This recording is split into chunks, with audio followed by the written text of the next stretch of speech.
శుక్లాంబరధరం విష్ణుం శశివర్ణం చతుర్భుజం ప్రసన్నవదనం ధ్యాయేత్ సర్వవిఘ్నోపశాంతయేత్. శృతిస్మృతిపురాణానాం ఆలయం కరుణాలయం నమామి భగవత్పాదం శంకరం లోకశంకరం. గురుర్బ్రహ్మా గురుర్విష్ణు గురుర్దేవో మహేశ్వరః గురుర్సాక్షాత్ పరం బ్రహ్మ తస్మై శ్రీగురవే నమః. ఈ ప్రేరణకు కారణమైనటువంటి గురుదేవులు బ్రహ్మశ్రీ చాగంటి కోటేశ్వరరావు గారి పాదపద్మాలకు స్వాగతపూర్వకంగా నమస్కరిస్తూ అందరికీ కూడా శుభోదయం.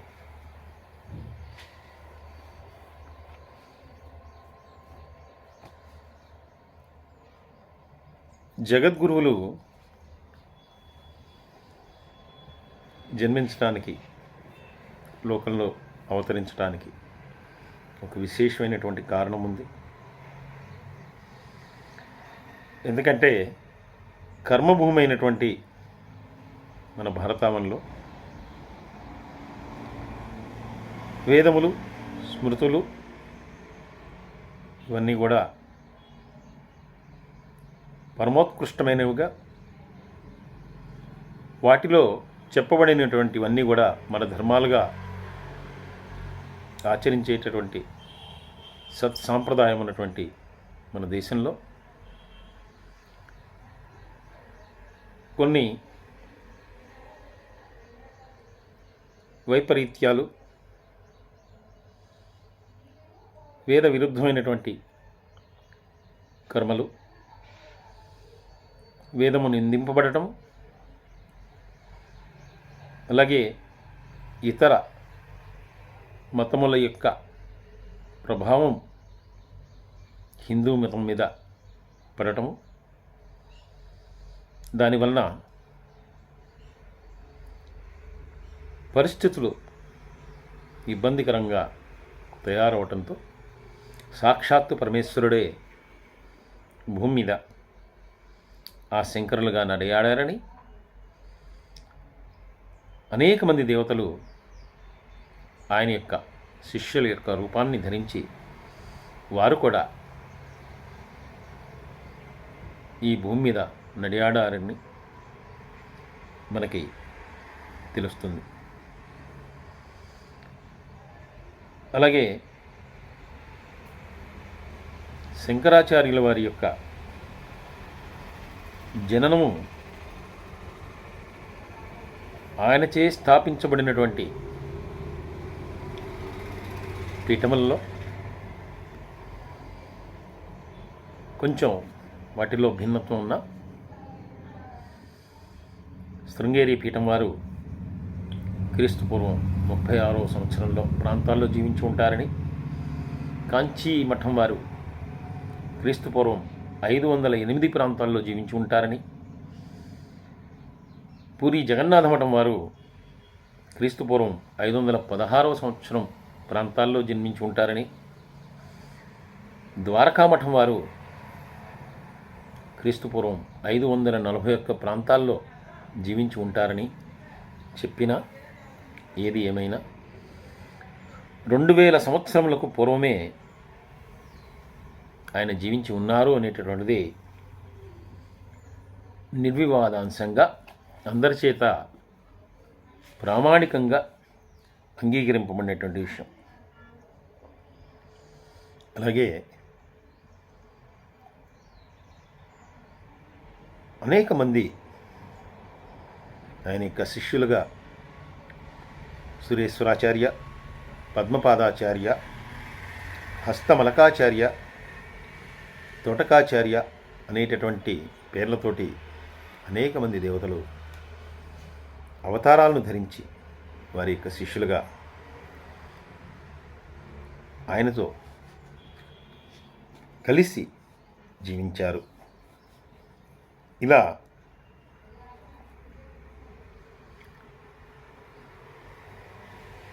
శంకరాచార్యుల వారు, ఆదిశంకరులు అవతారం ధరించడానికి ఒక ప్రత్యేకమైనటువంటి కారణం, అలాగే ఒక లోకోద్ధరణకు సంబంధించినటువంటి విషయము నిగూఢంగా అందులో ఉన్నది. ఇంకా వారు ఎలా ఎక్కడ జన్మించారు అనేటటువంటి విషయాలు తెలుసుకుందాం. లోకోద్ధరణ కోసం సాక్షాత్తు ఆ స్కందుడని కుమారస్వామిని పరమేశ్వరుడు ఆజ్ఞాపించగా ఆయన కుమారుల భట్టు అనేటటువంటి పేరుతో ఈ లోకంలో సంచరించి వేద కర్మకాండ ప్రవృత్తిని సుస్థిరంగా ప్రతిష్ఠించారు. అంతేకాకుండా జీర్ణమైపోయినటువంటి జ్ఞానకాండను ఉద్ధరించమని ఆ మహేశ్వరుడు సాక్షాత్తు తాను కూడా అవతరించాలి అనేటటువంటి నిర్ణయం తీసుకుని కేరళ రాష్ట్రంలో, అప్పుడది దేశంగా పిలువబడేది, కేరళ రాష్ట్రంలో పూర్ణానది అనేటటువంటి నది ప్రాంతంలో అక్కడ కాలడి అనేటటువంటి ఒక ప్రదేశంలో ఆయన లింగరూపాన్ని ధరించి అక్కడ స్వయంభూగా ప్రకటితమయ్యారు. ఇలా ప్రకటితమైనటువంటి ఆ పరమేశ్వరుడు ఆ కేరళ దేశానికి అప్పట్లో రాజైనటువంటి రాజరాజశేఖరుడు అనేటటువంటి ఆయనకి స్వప్నంలో సాక్షాత్కరించి తన యొక్క ఉనికిని తెలియజేసిన తర్వాత అత్యంత భక్తి శ్రద్ధలతోటి ఆ రాజశేఖరుడు ఒక బ్రహ్మాండమైనటువంటి ఆలయాన్ని నిర్మించి అక్కడ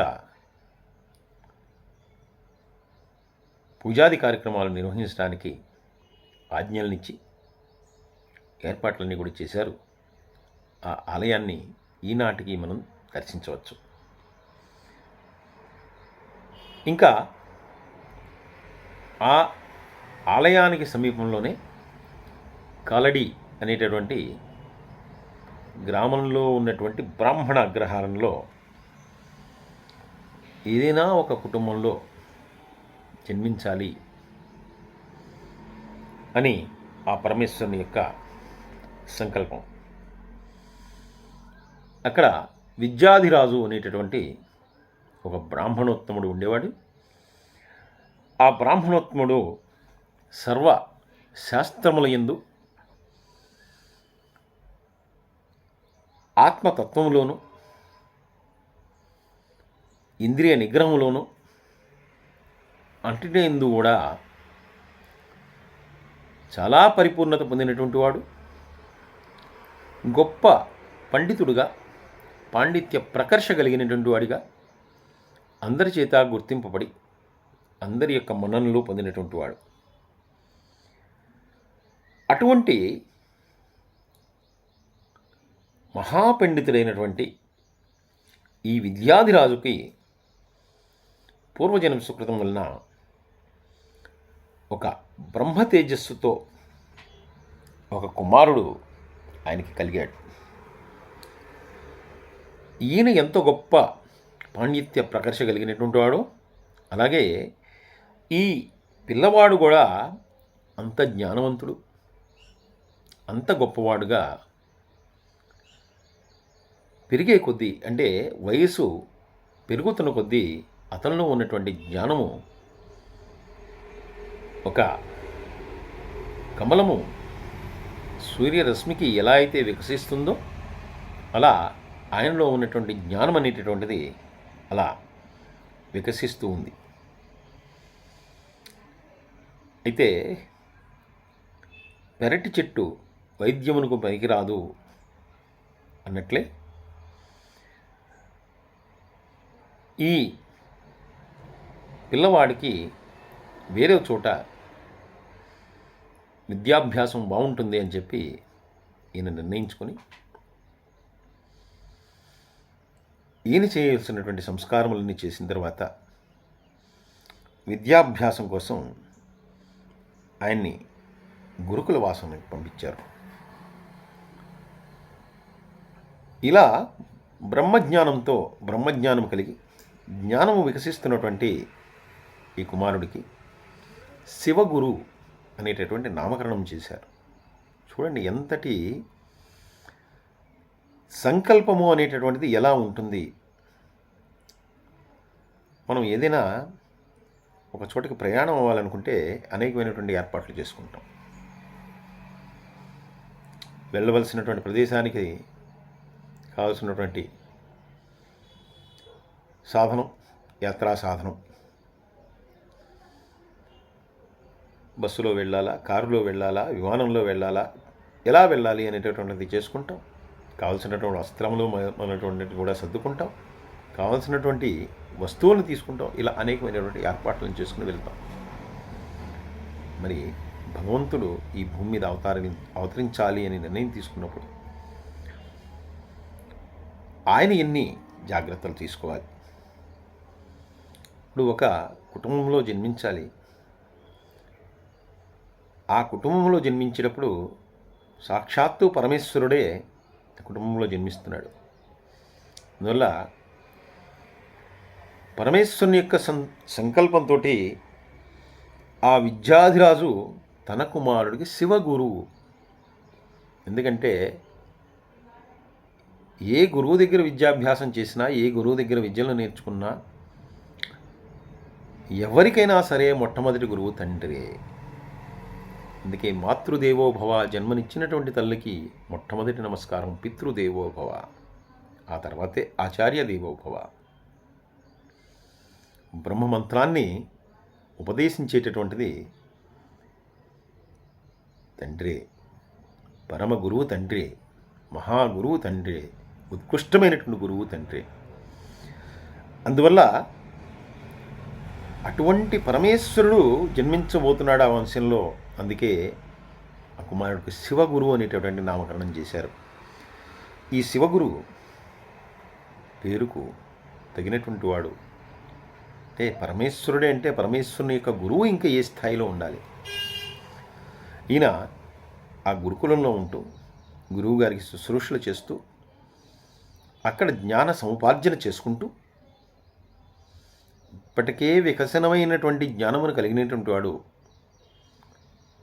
కానీ లౌకికమైనటువంటి కొన్ని పూర్తి చేయవలసి ఉంటుంది. అందుకే జగద్గురువుగా కొలవబడేటటువంటి ఆ కృష్ణ భగవానుడు కూడా సాందీపని యొక్క ఆశ్రమంలో విద్యాబుద్ధులు నేర్చుకున్నాడు. శ్రీరామచంద్రుడు లోకోద్ధరణ కోసం దశరథ మహారాజు యొక్క కుమారుడిగా జన్మించినప్పుడు వశిష్ఠుడి దగ్గర ఆయన విద్యలన్నీ కూడా నేర్చుకున్నాడు. అంటే గురువుకి మన సంస్కృతిలో ఇచ్చినటువంటి ప్రాధాన్యత అటువంటిది. సాక్షాత్ భగవత్ స్వరూపుడైన ఒక గురువుకి శుశ్రూష చేయవలసిందే, ఆయన్ని సేవించవలసిందే, అక్కడ తరించవలసిందే. ఇలా గురువుగారికి శుశ్రూషలు చేస్తూ తాను గురుకులంలో ఉండి అక్కడ ఉన్నటువంటి నియమాల ప్రకారం రోజు భిక్షాటన చేసి తీసుకొచ్చినటువంటి దాన్ని గురువుగారికి సమర్పించేవాడు. సమర్పించిన తర్వాత గురువుగారు అనుజ్ఞ ఇస్తే ఆయన ఇచ్చిన దాన్ని తీసుకుని భోజనం చేసేవాడు, లేదంటే నిరాహారంగా ఉండిపోయేవాడు. ఇలా గురు శుశ్రూషను తెలుసుకొని ఎలా చేయాలో అలా చేస్తూ బ్రహ్మచర్యావ్రతాన్ని నిష్ఠతో కొనసాగిస్తూ అలాగే అగ్నిహోత్రాన్ని నిత్యం కూడా చేస్తూ వేదాధ్యయనం చేస్తూ తాను పెద్దవాడవుతున్నాడు. ఇలా వేదాంగాలన్నీ కూడా తెలుసుకుని వాటితో చేయవలసినటువంటి కార్యక్రమాలను చేస్తూనే వేద అర్థాన్ని తెలుసుకోవటానికి పూర్వమీమాంస అనేటటువంటి శాస్త్రాన్ని అధ్యయనం చేశాడు. అందువల్ల ఈ వేదాంగాలన్నింటినీ కూడా అధ్యయనం చేసి ఆయన తెలుసుకున్నది ఏంటంటే, ఏ శాస్త్రమైనా సరే అర్థము తెలియకుండా అధ్యయనము చేసినంత మాత్రాన దాని వలన ఫలితం ఉండదు. ఒక మంత్రము కానీ ఒక తంత్రము కానీ తెలుసుకొని చేస్తే ఎందుకు చేశాము, ఎందుకు చేస్తున్నాము అనేటటువంటి అవగాహన ఉంటే పొందేటటువంటి అనుభూతి వేరు, తెలియకుండా చేస్తే కలిగేటటువంటి అనుభూతి వేరు. ఇది అనుభవైకమైనటువంటిది, కేవలం అనుభూతి వలన మాత్రమే తెలుసుకోగలిగినటువంటిది. అందువలన దానివల్ల ఎటువంటి ప్రయోజనం ఉండదు అని చెప్పి తెలుసుకుని ఆయన ఆ పూర్వమీమాంసా శాస్త్రాన్ని చక్కగా అధ్యయనం చేశారు. ఇలా గురువుగారి దగ్గర నేర్చుకోవాల్సినటువంటి విద్యలన్నింటినీ కూడా నేర్చుకున్న తర్వాత ఆయన యొక్క అనుజ్ఞ అయింది, ఇంకా నువ్వు తిరిగి నీ తల్లిదండ్రుల దగ్గరికి వెళ్ళి బ్రహ్మచర్యం అయిపోయింది. ఎందుకంటే గురు శుశ్రూష చేసావు, ఇన్నాళ్ళు కూడా ఈ అధ్యయనం అంతా కూడా చేసుకున్నావు. అందుకని ఇంకా ఈ బ్రహ్మచర్య వ్రతాన్ని పూర్తి చేసుకుని తరువాతి ఆశ్రమమైనటువంటి గృహస్థాశ్రమాన్ని స్వీకరించు అని చెప్పి ఆయన ఈయనకి అనుజ్ఞ ఇచ్చారు. అలా అనుజ్ఞ ఇస్తూ వేదాధ్యయనం పూర్తయింది.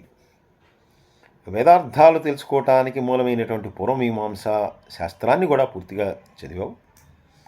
ఇక్కడికి వచ్చి కూడా చాలా సంవత్సరాలు అయిపోయింది.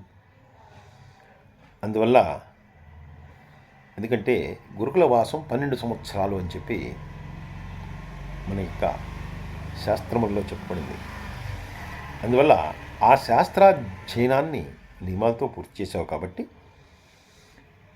నువ్వు చేసినటువంటి శుశ్రూషలతో కానీ నువ్వు చేసినటువంటి సేవలతో కానీ నేను చాలా సంతృప్తి చెందాను. నువ్వు సాంగోపాంగంగా వేదాలన్నింటినీ కూడా అధ్యయనం చేశావు. 12 సంవత్సరాలు తమ కుమారుణ్ణి వదిలిపెట్టి ఉండవలసినటువంటి బాధతో ఒక కొద్దిపాటి క్లేశంతో నీ తల్లిదండ్రులు ఉంటారు. అందువల్ల వెళ్ళి వారిని సంతోషపరచు అని చెప్తూ ఎప్పటి పనులు అప్పుడు పూర్తి చేసుకో. అలాగే కుదిరితే రేపు చేయవలసినటువంటి పనులను ఈరోజే పూర్తి చేయి, కానీ ఇప్పటి పనులను కూడా రేపటికి వాయిదా వేయద్దు. ఇది మన శాస్త్రములు చెప్తున్నటువంటి విషయం. అందువల్ల ఏదైనా సరే ముందరే పూర్తి చేసుకోవటం అనేటటువంటిది అత్యుత్తమం.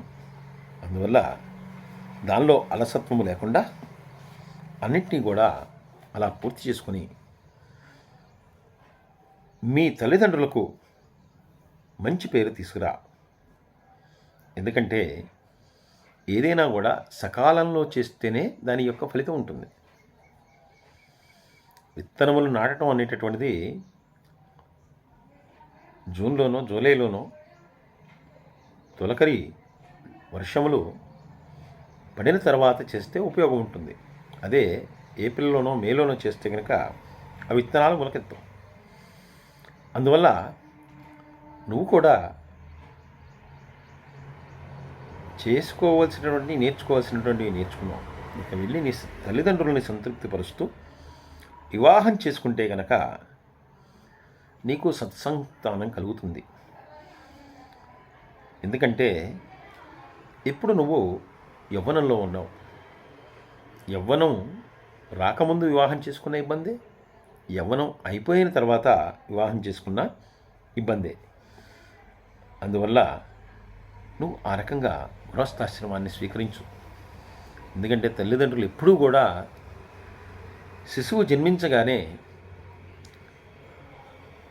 అతని యొక్క వివాహాన్ని గురించి అనేకమైనటువంటి కలలను కంటారు.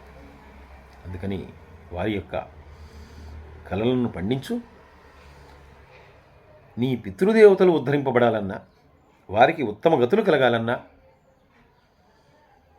వారు తమ వంశం అభివృద్ధి చెందాలని, పుత్ర పౌత్రాదులు తమ వంశంలో కలగాలని, ఉండాలని వాళ్ళు కోరుకుంటూ ఉంటారు. అందువల్ల వేదాన్ని అర్థం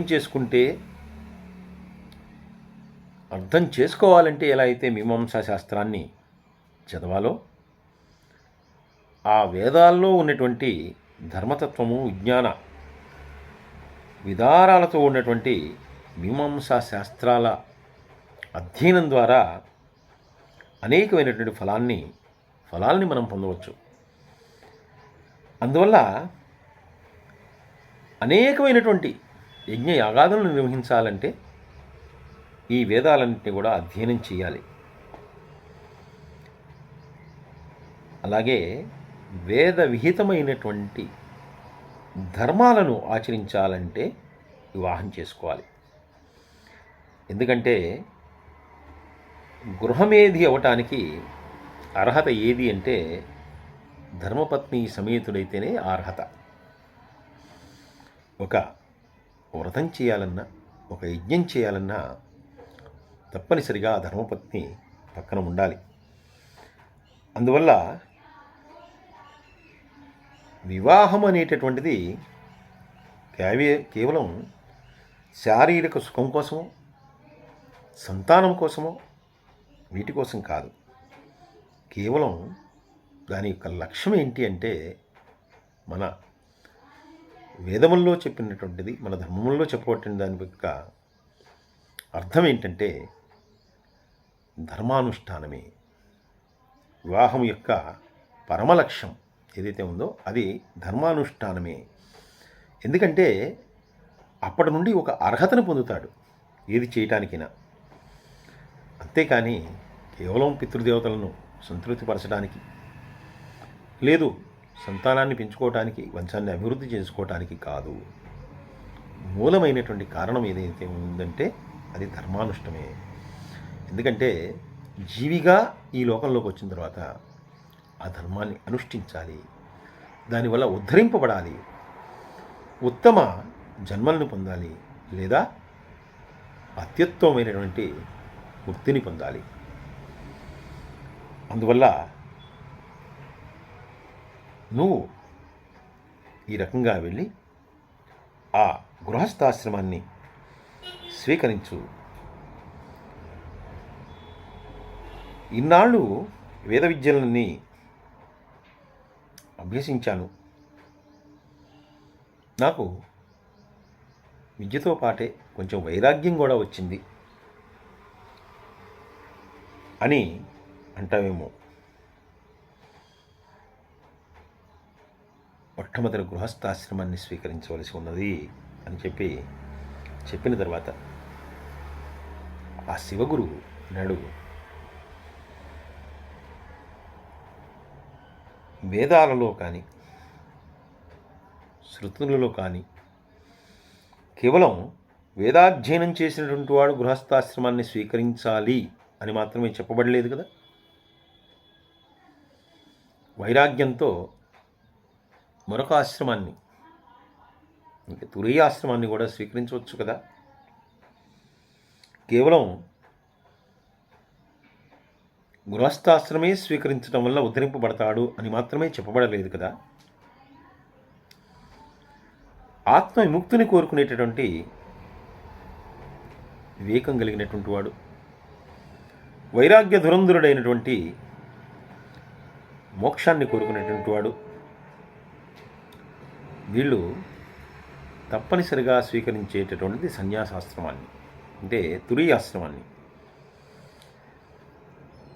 ఈ రెండు వద్దనుకోని ధనాన్ని, సంపదల్ని, స్వర్గాది భోగాల్ని కోరుకునేటువంటి వారు తప్పకుండా ఆ బ్రహ్మచర్యం నుంచి గృహస్థాశ్రమాన్ని స్వీకరించాలి. ఎందుకంటే ఆశ్రమంలో మాత్రమే అవన్నీ వారు పొందగలుగుతారు. అయితే అలా గృహస్థాశ్రమాన్ని స్వీకరించిన తర్వాత వారికి కలిగేటటువంటి వైరాగ్యం ఉత్తమమైనదా లేదా ఉత్తమమైనది కాదా, గట్టిదా తేలికైనదా, అంటే దృఢంగా ఉన్నదా బలహీనముగా ఉన్నదా అనేటటువంటిది దాని యొక్క తీవ్రతను బట్టి ఉంటుంది. అందువల్ల ఎవరికి వారికి నచ్చినటువంటి ఆశ్రమాన్ని వారు స్వీకరించవచ్చు కదా. అంతేకాదు, అందరూ నైష్టిక బ్రహ్మచారులు కావాలని, తుర్యాశ్రమం స్వీకరించి అలాగే ఉండిపోవాలని, లేదా గృహస్థాశ్రమంలో ఉండి మాత్రమే ఉద్ధరింపబడాలని ఎక్కడా చెప్పలేదు కదా. అని గురువుగారు గృహస్థాశ్రమాన్ని తీసుకోమని చెప్తే దానికి భిన్నమైనటువంటి తన యొక్క అభిప్రాయాన్ని ఈ శివగురువు తన యొక్క గురువుతో మనవి చేసుకుంటూ ఉన్నాడు. శ్రీ కాంతాయ కళ్యాణ నిదీర్ధినాం శ్రీ వెంకట నివాసాయ శ్రీనివాసాయ మంగళం. సర్వే జనా సుఖినో భవంతు, సమస్తలోకా సుఖినో భవంతు. స్వస్తి.